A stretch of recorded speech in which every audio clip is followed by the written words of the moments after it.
Alright, guys, welcome to Take Your Base.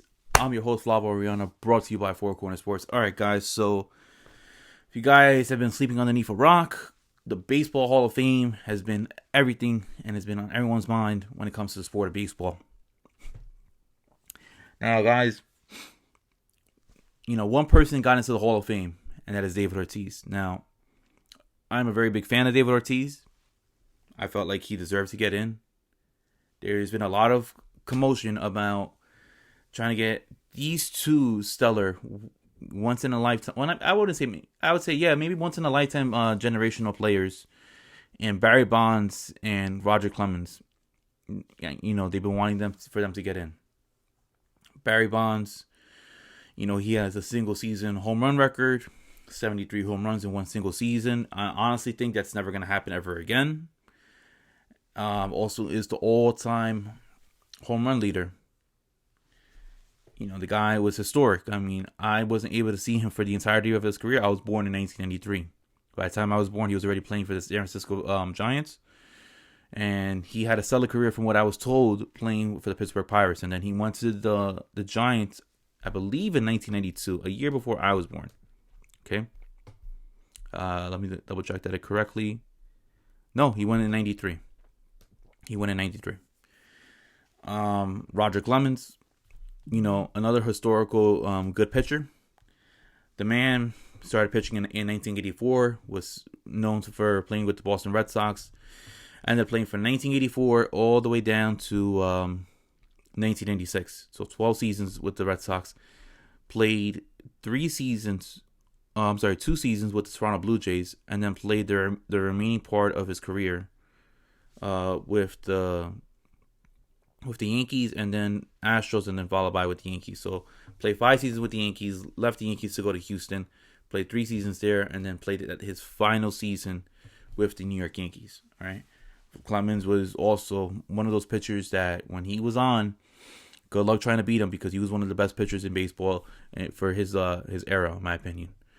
Now, why am I making this video? Why is it that a lot of people, are like saying, why isn't Clemens in? Why isn't Barry Bonds in? Well, back in, I would say the late 90s, early 2000s, I mean, the whole steroid era was, in full effect. It was in full effect. Barry, it was news reported that Barry got very jealous of Mark McGwire and Sammy Sosa, that they were the faces of baseball with that home run chase. I believe it was in 98, if I'm not mistaken. And Barry wanted part of that. He felt like he was a better player than Mark McGwire. In my opinion, he was. I mean, even though Mark McGwire had 49 home runs in his rookie year, and Sammy Sosa, who, in my opinion, without steroids, right, he was never going to hit those 600 home runs. All right. Well, allegedly. All right. Now, Barry Bonds, for all purposes that we know or we don't know, he was rumored to be taking steroids. He had that big significant jump. Now, let's look into the numbers of Barry Bonds. And I'm going to jump into David Ortiz in just a little bit. All right. So, Barry Bonds played 86. All right. That was the first year he started playing baseball. He started playing with the Pittsburgh Pirates. 86. 16 home runs, 48 RBIs. Ended up playing in 113 ball games, which is pretty good for a rookie. I believe he was 6th in the Rookie of the Year voting that year in 86. The man had 36 stolen bases, followed by 87, 25 home runs. Jumped up, 59 RBIs, 32 stolen bases, caught 10 times, walked 54 times, struck out 88 times. Batting average was 261. So jumped up from 223 to 261. So you've seen the improvement right there. And then year 3 had 24 home runs, 58 RBIs, 17 stolen bases. Walked 72 times. So the walks are increasing, the strikeouts are decreasing. He struck out 82 times, batting average at 283. So he's making a significant jump. He's playing more ball games from what he played in his rookie year, from 113 to 150 to 144. A little bit of a dip on the games right over there. And then in 89, played 159 ball games. The man had 19 home runs, 58 RBIs, 32 stolen bases, 93 walks. So he's generating a lot of walks now. He has a good eye for the ball. Unfortunately, he ended up dipping down to a 248 batting average. All right, and also 1990. Man had 33 home runs, so he jumped up a decent amount. I mean, he's taking right now going into. He's trying to peak into his prime at this point with 33 home runs, 114 RBIs, 52 stolen bases. I mean, I believe this is the year that he ended up winning the MVP, if I'm not mistaken. He was an all-star this year, 93 walks, still very consistent with the strikeouts. You know, it's always around the 80 mark outside of his rookie year. The man was batting .301, which is great. If you're batting 300 in baseball, you're doing a very good job. And then 91 plays 153 ball games. The man bats 25 has 25 home runs, 116 RBIs, 43 stolen bases, 107 walks. So he's increasing. The strikeouts are decreasing. So that's eye opening right there. That shows you right there the excellence of Barry Bonds, batting .292. Okay, so it's a little bit of a dip in the batting average right there. And then in 92. In my opinion, this is the best year of his career, of him playing with the Pittsburgh Pirates. Plays 140 ball games, 34 home runs, 103 RBIs, 39 stolen bases, only caught 8 times. Walked, guys, he walked 127 times. So, like, listen to what I'm telling you guys. His walks have been increasing, his strikeouts have been decreasing. All right, batting .311. On base percentage of .456, slugging .624, slugging 624. Man, guys, I mean, the guy was phenomenal in 92. So you got to understand that Barry Bonds, in my humble opinion, in Pittsburgh, phenomenal, absolutely phenomenal. I think he was on the verge right there of making it to the Hall of Fame because he kept on increasing. I mean, think about it, guys. I mean, your walks are increasing, your strikeouts are decreasing, let alone your batting average is also increasing too. He has the numbers. He has the stolen bases right there. He's being a 5-tool player. And, at this point in time, I mean, you got to question yourself. I was like, Barry Bonds, I mean, there's Ken Griffey Jr., there's Barry Bonds right there. You have Mark McGwire. And Barry Bonds right there was the creme de la creme, in my opinion, just reading those numbers alone. And mind you, I wasn't alive for that time. I wasn't there, to see, how great he was. Otherwise, I'd be able to tell you firsthand.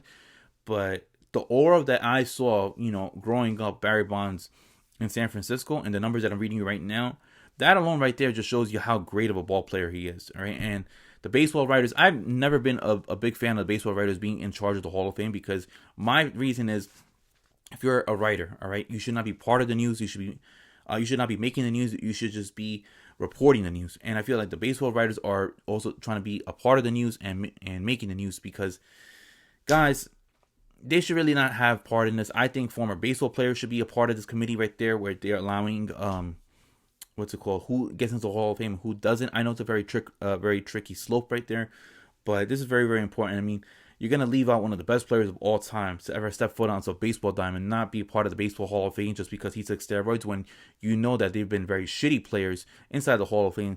Like, I really don't want to say the names just because I'm not trying to get sued, but you guys could do your due diligence, do your research on who have been like shitty players, not shitty players, but have very shitty personalities inside the Baseball Hall of Fame. And there's also players that have like scuffed baseballs, put nails in bats, corked bats and stuff like that inside the Baseball Hall of Fame, and you're gonna leave Barry Bonds out of it is blasphemy, in my opinion. All right, but I'm gonna read you guys more of the numbers so you guys can understand, because we still got a little bit more left to go.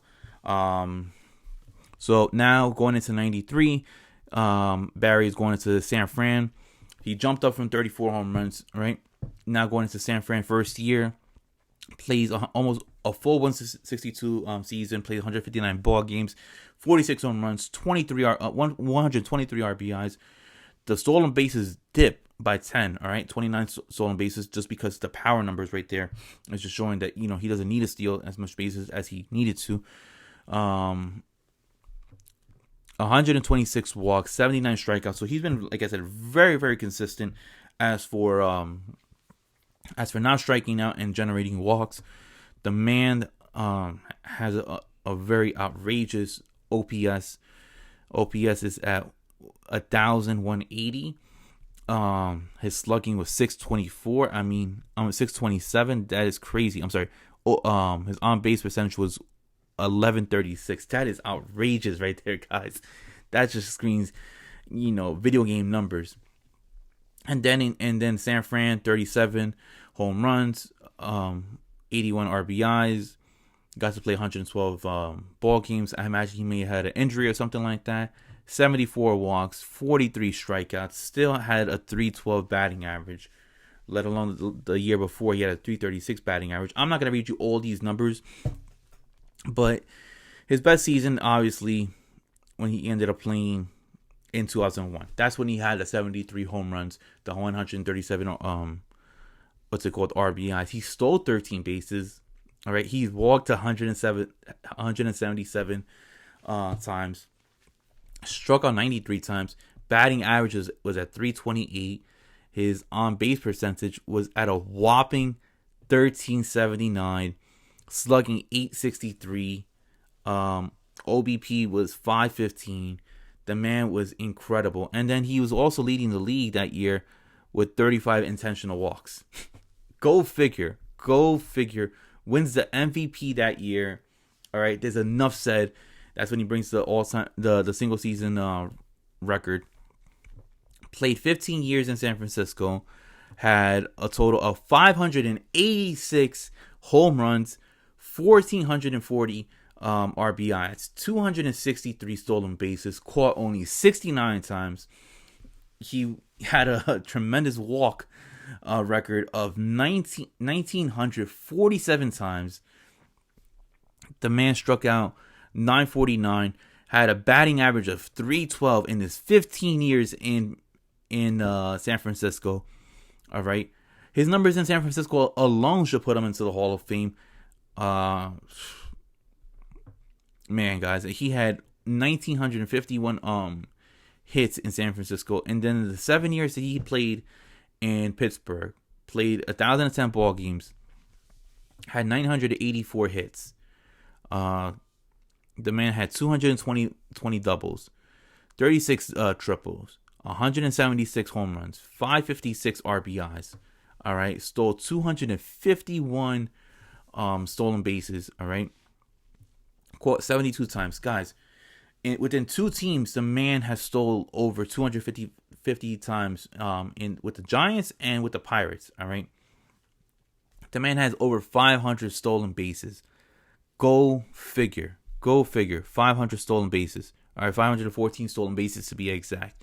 The mere factor that this guy is not in the Hall of Fame is blasphemy. I understand if he got accused for steroids and you don't want to keep him in, but I think that you guys should look the blind eye just because of the fact that we have some real scumbags inside the Baseball Hall of Fame, and you're not going to let him in. I know that he wasn't really the best person to talk to the media, and he treated the media like trash, but to not keep this guy in is outrageous, and so fortunately he's not going to be in the Hall of Fame.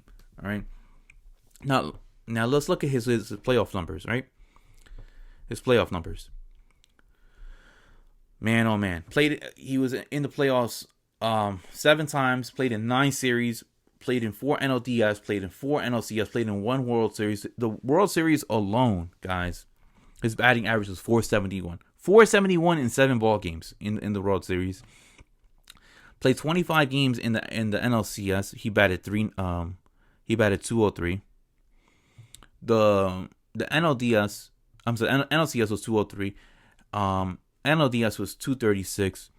All right, his home runs. He didn't play so great in the postseason. Had a total of 9 home runs. Had 24 RBIs. He played phenomenal in that World Series against the Angels. And I feel like that was a World Series that they should have easily won. I don't know. I put that blame on Dusty Baker, but you guys can pick and choose on who should have won that World Series or not. All right. Let's jump into Roger Clemens. I'm gonna make this a little bit quick because we're already going on to the 15-minute mark. Clemens, phenomenal baseball player. Played for the Red Sox for 13 years. Played for the Yankees for 6 years. Houston 3 years. Toronto 2 years. Toronto, what's it called? He's known to have those back-to-back Cy Young seasons. Remember, he was dwindling down in Boston that final year, right? Boston in '96 was having he had a 10-13 a 10 win season, 13 loss season. You're thinking, all right, this guy's on the tail end of his career. He ended up pitching with Boston for 13 years. Is understandable.